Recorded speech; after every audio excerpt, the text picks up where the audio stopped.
زي ما انتم شايفين معايا كده ده جهاز الين وير. ازاي تعمل له ابجريد؟ عشان في ناس كتير فاكره ان انت ما تقدرش تعمل للمانيفاكتشر او لجيمنج كمبيوتر اللي انت جايبه بري بيلت اوريدي من شركه او تبع شركه ديل او لينوفو ما تقدرش تعمل له حاجه. لا، تقدر سايبين لك مساحات ان انت لو عايز تعمل له ابجريد.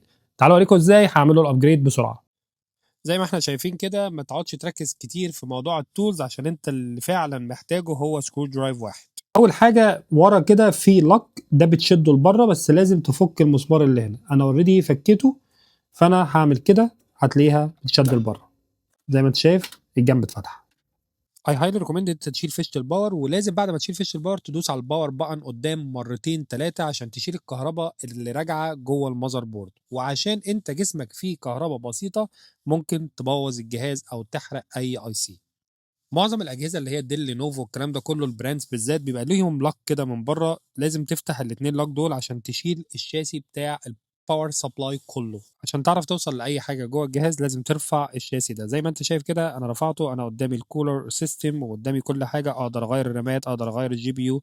لازم عشان لما تكون جايب حاجه براندد لازم وكيسه صغيره لازم تتاكد ان الجي بي يو اللي انت هتجيبها ما تشتريهاش وخلاص، لازم تشوف الدايمنشن بتاعها. انا كل قصتي هنا بقى ان انا عايز ازود اس اس دي وعايز ازود 4 تيرا بايت ميكانيكال درايف.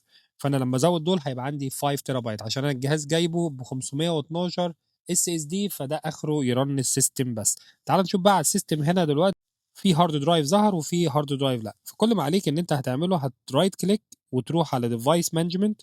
من ديفايس مانجمنت هتشوف الهارد درايف ده مكتوب عليه unlocated.